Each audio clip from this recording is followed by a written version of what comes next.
Olá, você que nos acompanha no canal da Metsu no YouTube, eu sou meteorologista Estel Cias, seja muito bem-vindo, te inscreve, aciona as notificações, deixa teu relato, teu comentário pra gente, acompanhe diariamente as informações atualizadas em metsu.com. Olha, hoje nós escrevemos aqui, ó, modelos chegam a indicar chuva de 300 a 500 milímetros na Argentina. É chuva extrema, vai provocar transtornos, risco, situação de alerta lá na Argentina, e você pode acompanhar, inclusive, essa chuva da Argentina aqui no nosso monitoramento de raios, imagens de radar, imagens de satélite. Precisa de um laudo? Preencha o formulário laudos. Quer acompanhar a previsão do tempo na tela do seu celular? Entre na seção de assinantes. Lá você pode gerar gráficos para diversas cidades do Cone Sul, os mapas para todo o Brasil e também para a América do Sul. Então você tem muito conteúdo de qualidade, conteúdo aí de diversos modelos atmosféricos. O vídeo de hoje é para falar de El Niño, mas não é o El Niño clássico como a gente teve lá no ano passado. É um El Niño costeiro. O que significa? Como o próprio nome diz, nas últimas semanas, o Oceano Pacífico Leste, que fica mais próximo aqui da costa da América do Sul, ali Peru e Equador, tem apresentado águas mais quentes do que o normal. E nós estamos, nas últimas semanas, falando de Laninha. Laninha é resfriamento, águas mais frias. E começa a aparecer, então, nos últimos boletins divulgados pela Agência de Oceano e Atmosfera, que monitora as condições no Oceano Pacífico Equatorial, um aquecimento no Pacífico Leste. É até difícil falar de Laninha nessas condições. A Metsu já tem falado que estamos aí nos encaminhando para um quadro de neutralidade oceânica, ou seja, assim, El Niño ou Laninha. Mas o que nós temos aqui nas últimas semanas, até vou colocar aqui o boletim divulgado nessa última segunda-feira, em que nós temos as condições de cada uma das regiões. Aqui está a América do Sul, região da Austrália. Então, o Oceano Pacífico, onde a gente monitora na linha do Equador, é dividido em 4 partes. A NIN 1 mais 2, que é essa região mais próxima aqui da América do Sul, 3 a 3.4, que é bem no meio do Oceano Pacífico Equatorial. Então, linha do Equador bem no meio, é ali que nós monitoramos El Niño e Laninha. E a região 4, que é a mais próxima da Austrália, que não tem para nós tanta importância. O que acontece quando nós temos um El Niño clássico?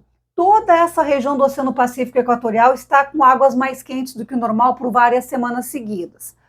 Laninha, por várias semanas seguidas, temos aqui as águas mais frias do que o normal, essa persistência desse resfriamento com temperatura pelo menos meio grau abaixo da média,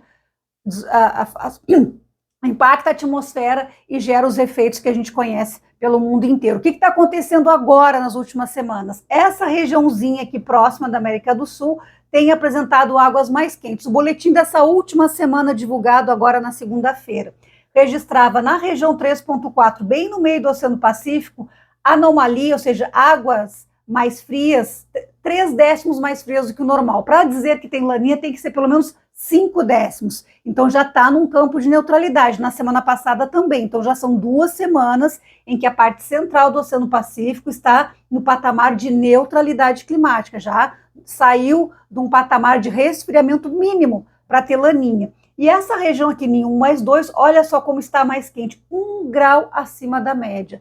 O NIN 1 mais 2 está 1 grau acima da média, e o 3, que é anterior aqui à parte central, está com 2 décimos acima da média. Então a gente vê que essas 2 regiões têm apresentado águas mais quentes. Essa região específica aqui do Oceano Pacífico, ela é mais difícil de prever, porque ela varia muito a temperatura em poucas semanas, diferente do monitoramento de El Niño ou de Laninha, que tem uma condição mais longa, mais persistente, demora o oceano para reagir. Essa região tem uma grande variabilidade, às vezes de uma semana para outra, isso torna mais difícil a previsão.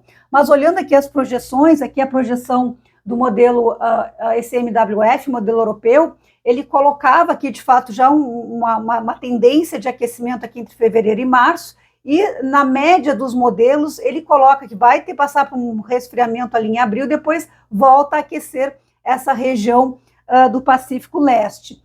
E no próximo prognóstico, aqui é um conjunto de rodadas do modelo americano, ele coloca, em média, essa temperatura um pouco acima da média nessa região NIN 1 mais 2, então sustentando esse aquecimento nas próximas semanas. O ninho costeiro, ele tem impactos principalmente diretos na região do Peru e do Equador, que já o Equador, principalmente nas últimas semanas, tem registrado muita chuva e já com alguns óbitos, um número enorme de pessoas desabrigadas, principalmente em decorrência de deslizamentos de terra. O Peru também tem registrado episódios de chuva intensa. Então, diretamente, o aquecimento naquela região tem um efeito local sobre o Equador e o Peru. E aqui no Brasil, ele pode ter um efeito indireto de reduzir a chuva entre o norte e o nordeste brasileiro, dificultando a chuva ali no Ceará, Rio Grande do Norte e outros estados. E aqui no sul e sudeste, descendo um pouquinho mais, ele pode provocar um aumento da chuva. Então, não necessariamente como é um ninho clássico de chuva excessiva, até porque nessa época a gente não tem ainda aqui as frentes frias passando mais devagar, mas ele pode colaborar para o aumento da chuva e da temperatura aí nas próximas semanas. Então, aqui imagens aqui a gente tem das enchentes, das inundações lá no Equador. As áreas rurais, inclusive do Peru, também têm registrado excesso de chuva com grandes prejuízos às áreas agrícolas. E a expectativa desse El Niño costeiro faz a gente lembrar o que aconteceu em 2017, que nós também tivemos um El Niño costeiro. E aqui vamos comparar as imagens de satélite que mostram a temperatura do oceano. Em 2017, vejam, havia manchas bem grandes aqui de temperatura muito acima da média, desde a região aqui da América do Sul, né, desde a região costeira e algumas partes do Oceano Pacífico Equatorial. E olha como é que está agora em 2025. A gente vê algumas manchas de águas mais quentes do que o normal, mas com esse pronunciamento mais evidente aqui, com temperatura em torno de 1 grau, a anomalia semanal, né?